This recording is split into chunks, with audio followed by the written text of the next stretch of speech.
Notre sujet de la semaine, je le disais, ce sont les smart farms ou fermes intelligentes, intelligence artificielle, drones, robots agricoles, dernier cri. Comment vont-elles bouleverser le monde de la production agricole? Quelles sont les dernières innovations dans ce domaine? Nous allons poser toutes ces questions à nos trois invités. Guillaume Soulaire, directeur de l'activité Internet des objets d'Arteria, filiale de RTE, est avec nous. Bonjour. Bonjour Eva. Merci beaucoup Guillaume d'être là. Jérôme Leroy, fondateur de Winat et président de la ferme digitale, nous accompagne également en visioconférence. Bonjour. Bonjour. Bienvenue sur le plateau de Smart Future. Et enfin, Mickaël Fontanin, directeur marketing et communication de Vitibot, constructeur de robots viticoles électriques, débattra également avec nous au téléphone. Bonjour. Bonjour Eva. Merci beaucoup à tous les trois d'être là. Ma première question, Guillaume Soulaire, pour quelles raisons le monde agricole a-t-il besoin de faire sa révolution technologique ? C'est un monde qui fait face à beaucoup de défis aujourd'hui, et notamment en France.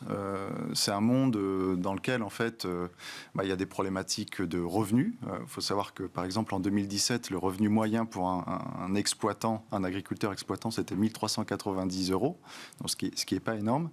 C'est aussi un monde qui fait face à des problématiques de développement durable, qu'il s'agisse de dérèglement climatique. Le dérèglement climatique, c'est d'une part le réchauffement, mais c'est aussi les événements violents, comme on a pu le voir avec le gel récemment dans le domaine de la viticulture. En France, il y a eu quand même beaucoup de dégâts liés à ça.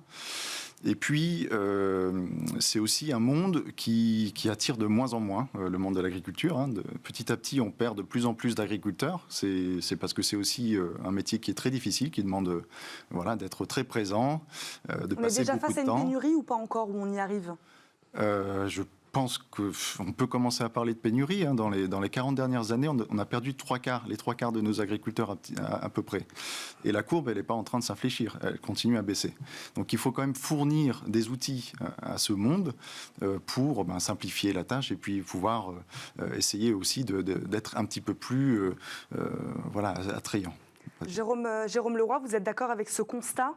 Pénurie d'agriculteurs, réchauffement climatique, on l'a dit. Vous êtes d'accord avec ces raisons-là ? C'est pour ça que le monde agricole a besoin de faire aujourd'hui sa révolution technologique ? Oui, effectivement, c'est un secteur qui a été qui est technologique depuis très très longtemps. Les agriculteurs ont toujours été friands de technologie. Néanmoins, le nombre d'agriculteurs, effectivement, a tendance à baisser. Mais il est important que les technologies puissent être disponibles pour donner aussi aux nouvelles générations une envie de devenir agriculteur, de faire du maraîchage, de faire de la viticulture, de faire de l'arboriculture, pour infléchir cette baisse ou améliorer, on va dire, la capacité de la France à produire sa propre matière première et de tous les pays dans le monde. Chez Winat, Jérôme Leroy, vous travaillez sur la récolte des données météorologiques. Pourquoi sont-elles essentielles ? Alors, les données météo pour les agriculteurs, c'est la clé de voûte de leur métier. Du matin jusqu'au soir, du semis à la récolte, l'agriculteur va avoir besoin de prendre des décisions au quotidien pour anticiper une date de semis, pour anticiper une quantité d'eau à apporter à sa culture, pour anticiper une maladie et donc protéger sa culture. Ça lui est essentiel de pouvoir observer ces données, avoir accès à un historique en temps réel sur son téléphone et bien évidemment, une fois ces données récoltées, pouvoir lui donner et lui fournir des outils prédictifs également. Mickaël Fontanin, il y a des enjeux de rentabilité, c'est ce que je crois comprendre quand on vous entend tous les trois. C'est ça, en fait, on a vraiment aussi un enjeu. Alors, je rajouterais deux enjeux, moi, par rapport à ce qui a été dit. Déjà, il y a un enjeu sociétal, mine de rien. On sait que les consommateurs veulent aussi maintenant consommer des produits plus respectueux de l'environnement et compagnie. Donc, du coup, il y a aussi cette volonté des consommateurs vraiment d'avoir des produits plus respectueux. On a aussi des plans, du coup, qui sortent, par exemple, les plans éco-phyto, qui demandent vraiment une réduction de tous les produits phytosanitaires en viticulture comme en agriculture. Et on a aussi un enjeu sécuritaire, mine de rien. On sait qu'on a aussi cette volonté à la fois des agriculteurs, des viticulteurs et des ouvriers en tant que tels d'avoir aussi des tâches un peu moins pénibles et en tout cas plus sécurisées. Donc du coup, tout ça fait en sorte que forcément on a une rentabilité et un enjeu économique qui est forcément mis en avant pour justement avoir un usage des produits chimiques et compagnie beaucoup plus réduit. Donc du coup, un entretien plus régulier des sols par exemple, donc forcément plus de passages, plus de machines et donc du coup forcément c'est beaucoup plus coûteux. Mickaël Fontanin, je rebondis sur ce que vous dites, faciliter le travail pénible des agriculteurs, en l'occurrence des viticulteurs. C'est ce que vous faites avec vos robots chez Vitibot ? C'est ça, tout à fait. En fait, on propose depuis 2019 un robot qui est entièrement électrique et autonome. Et du coup, ce robot, à l'heure actuelle, permet de faire tous les travaux de sol pour à la place en fait des viticulteurs. Donc, c'est pas un remplaçant, c'est vraiment un accompagnant pour justement permettre d'aller dans les parcelles plus difficiles, avec des fortes pentes, avec des forts dévers, des choses sur lesquelles effectivement les tractoristes à l'heure actuelle ne veulent pas aller ou ne veulent plus aller parce qu'effectivement on a des risques de retournement parfois mortels, malheureusement. Et donc du coup le robot Bacchus qu'on produit et qu'on conçoit sur Reims permet effectivement à ces viticulteurs de pouvoir lancer le robot de manière complètement autonome dans la parcelle et de faire les travaux à leur place pour eux les dédier à des tâches un peu plus nobles en travail de la vigne, en entretien de la vigne et compagnie. Comment fonctionne votre technologie? Je crois qu'il y a un peu d'intelligence artificielle. Oui, il y en a même beaucoup. C'est effectivement le cœur de Bacchus. Il permet effectivement de pouvoir enregistrer tout ce qu'il fait, il va pouvoir améliorer en continu la gestion de ses outils, il va pouvoir analyser effectivement son comportement dans la vigne. À n'importe quel moment, si le robot de lui-même, avec l'intelligence artificielle, détecte qu'il a effectivement, qu'il entre dans une situation par exemple dangereuse, il va de lui-même s'arrêter en contactant l'opérateur via le smartphone de contrôle et en disant je m'arrête parce qu'effectivement je considère que je suis dans une situation un petit peu dangereuse. Il va aussi pouvoir gérer ses outils de manière complètement autonome, donc grâce avec l'intelligence artificielle, en permettant effectivement un travail en fonction du sol, en fonction de la nature des outils qu'on va lui indiquer. Et tout ça, en fait, de manière vraiment totalement autonome, encore une fois, va permettre au robot de pouvoir gérer son travail sans forcément avoir l'aide de l'opérateur. Guillaume Soulère, derrière toutes ces innovations ressort donc très clairement l'enjeu environnemental. Quelle place tient-il véritablement dans l'élaboration de toutes ces solutions, selon vous, cet enjeu environnemental ? On pense à ça forcément aujourd'hui quand on crée une solution pour les agriculteurs ? C'est un des aspects qu'il faut prendre en compte, bien évidemment. Aujourd'hui, je pense que c'est, comme le disait tout à l'heure Michael, il y a quand même de plus en plus de demandes de la part du public concernant ce qu'on mange, que ce soit des produits issus des cultures ou des produits issus de l'élevage. Et dans ce cas-là, répondre à ces besoins environnementaux, c'est aussi un atout de la part des agriculteurs. Pouvoir apporter la preuve qu'on fait les choses correctement en diminuant les intrants avec une station météo WINAT, par exemple, qui va vous dire qu'il y a des chances ou pas de développer une maladie. Voilà, c'est des choses qui ont quand même une valeur pour à la fois le public et pour l'agriculteur également. Jérôme Leroy, j'avais une question. Comment faire aujourd'hui la distinction entre les technologies gadgets et les véritables avancées pour le secteur agricole ? C'est aussi ce qu'on peut se dire quand on voit des drones qui volent au-dessus de champs. Voilà, comment faire la distinction vraiment entre les véritables avancées et donc les technologies un peu gadgets ? Ouais, alors quand j'ai créé WINAT en 2014, on avait une idée qui était simple, c'était apporter aux agriculteurs une aide à la décision pour leur faciliter le quotidien, leur donner envie de mieux faire leur métier, leur proposer des données pour prendre des meilleures décisions. Effectivement, c'est un marché qui est en plein essor. On utilise de la donnée satellite, on utilise des drones. On ne peut pas dire que réellement pour adresser le marché agricole, des gadgets peuvent devenir des outils massivement utilisés puisque les agriculteurs préfèrent la robustesse, la fiabilité et la qualité de service. C'est un marché plutôt difficile à pénétrer, mais qui fait preuve d'une grande résilience. Ils ne sont pas dupes, les agriculteurs, Jérôme Leroy, c'est ce que vous nous dites. Pas du tout. Est-ce que vous parlez donc d'informations, évidemment, de données ? L'agriculteur manque aujourd'hui de beaucoup d'informations, selon vous, Jérôme Leroy, pardon ? Alors, on ne peut pas dire qu'il manque d'informations. Ça fait une quinzaine d'années, une vingtaine d'années que la ferme est productrice d'une grande source de données. Ce qui est plus difficile, c'est qu'effectivement, le métier se complexifie. Le métier de chef d'entreprise agricole se complexifie. L'agriculteur est à la fois comptable, agronome, météorologue. Il fait 5-6 métiers en même temps. Et pour autant, il a besoin de prendre des vacances, comme tout un chacun. Et donc, le digital va lui permettre d'optimiser son temps, d'optimiser sa performance et de l'aider dans sa prise de décision. Guillaume Soulère, selon vous, l'agriculteur est-il prêt à recevoir autant d'informations que vont lui donner ce type d'outils, de capteurs GPS, de drones ? Il est prêt à partir du moment où on lui donne les outils pour les interpréter, ces données. Jérôme le disait, ça fait 15 ans qu'aujourd'hui, il y a déjà de plus en plus de systèmes qui sont connectés. Le premier outil qui est connecté dans une ferme, bien souvent, c'est le tracteur qui produit, je ne sais pas, des mégaoctets, des centaines de mégaoctets, voire des gigaoctets de données.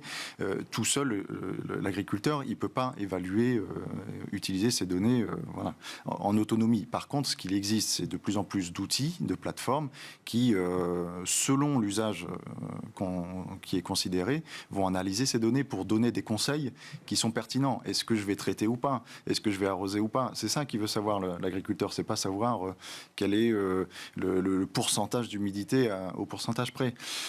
Et ça, donc, c'est fournir des outils avec des algorithmes, avec des analyses qui ont été réalisées par des agronomes, etc.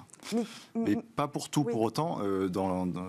Désolé, mais il y a aussi d'autres usages pour lesquels il y a relativement peu besoin d'analyse poussée derrière, des usages qui sont liés par exemple à la sécurité. Il y a des problèmes de sécurité dans les exploitations agricoles, avec des vols de GPS, des vols de gasoil, voilà, des choses qui sont liées par exemple à la consommation aussi des bâtiments.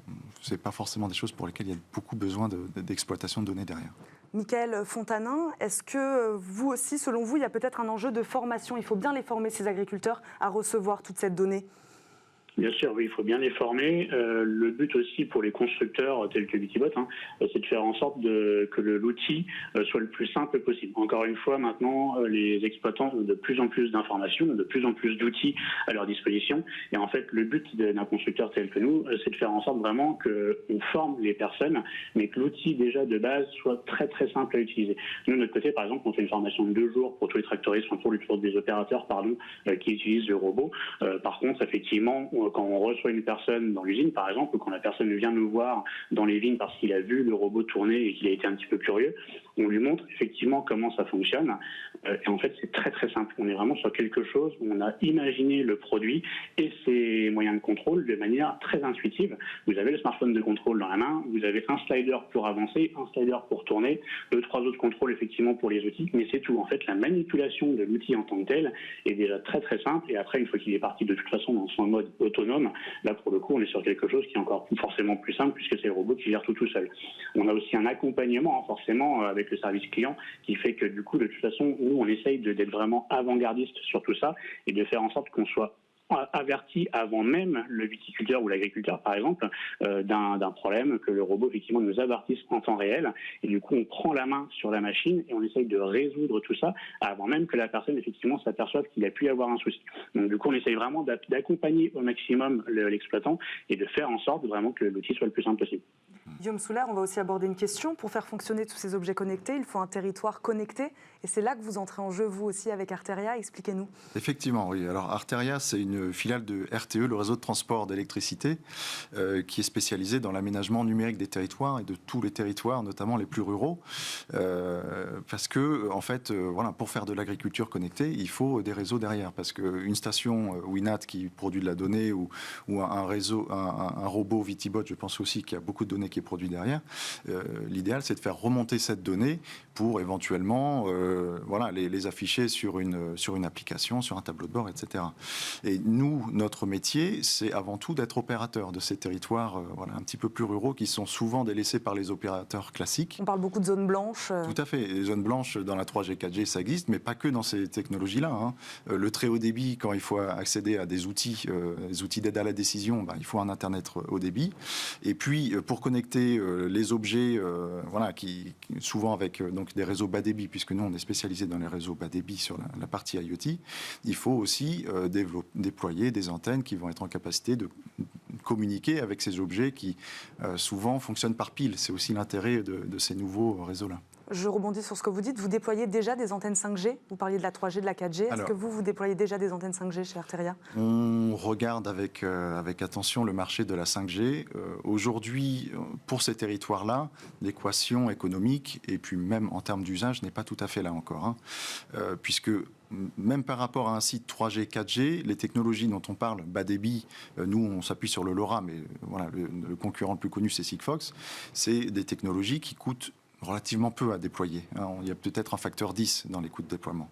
Donc, avant de voir arriver la 5G, donc la génération d'après dans les territoires ruraux, on a encore un petit peu de temps. Jérôme Leroy, on disait tout à l'heure donc que les agriculteurs, en tout cas, ont les connaissances, selon vous, nécessaires pour manier des technologies peut-être des fois assez précises. Ont-ils les moyens aujourd'hui aussi pour d'aussi lourds investissements ? Alors moi j'aime beaucoup les remarques de mes deux acolytes, notamment sur le confort et la facilité d'utilisation des outils qu'on doit leur apporter. Nous c'est exactement ce qu'on fait chez Winat.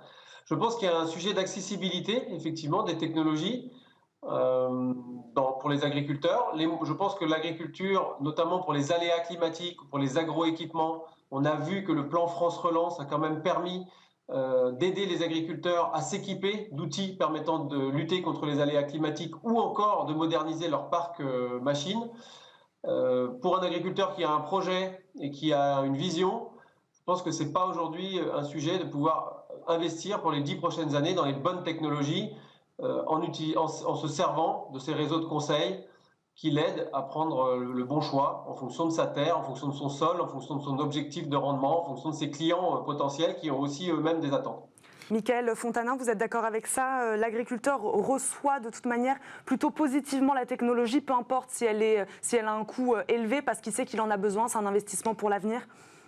Oui, c'est tout à fait ça. En fait, quand on voit effectivement là un petit peu toutes les solutions qui peuvent émerger sur le marché, les agriculteurs et même les viticulteurs à l'heure actuelle sont nous on a un client par exemple qui parlait soit de revenir au labour, donc avec les chevaux, soit effectivement de partir sur une technologie complètement innovante telle que le Bacchus. Donc effectivement, on voit bien que les personnes ont besoin de cet investissement et ont besoin de le faire, encore une fois, par tous les enjeux qu'on a cités en début d'émission. Et donc du coup, de toute façon, clairement, avec les plans de relance tels qu'on l'a cité ou autres, on a les PCAE qui existent aussi sur certaines régions. Voilà, il y a des aides qui existent pour effectivement investir. Les CUMA, par exemple, aussi peuvent permettre d'investir de manière collective sur une solution. Alors, c'est pas forcément l'idéal, encore une fois, on le sait bien, mais il y a quand même des aides, il y a quand même des solutions qui permettent d'investir sur ce genre de technologie, tout à fait. Guillaume Souler, 10 secondes sur cet enjeu financier, vous vouliez réagir? Oui, je voulais juste dire que le coût, de toute façon, il s'étudie par rapport à un retour sur investissement. Et les retours sur investissement, il y en a. La station météo, ça coûte de l'argent d'aller traiter avec des pesticides. Passer du temps, c'est aussi un retour sur investissement pour économiser du temps. Donc, Merci beaucoup à tous les trois de nous avoir éclairés sur ces nouvelles formes d'agriculture. On continue à parler d'ailleurs d'agriculture du futur avec Olivia Hieré-Dobré. C'est Horizon 2040.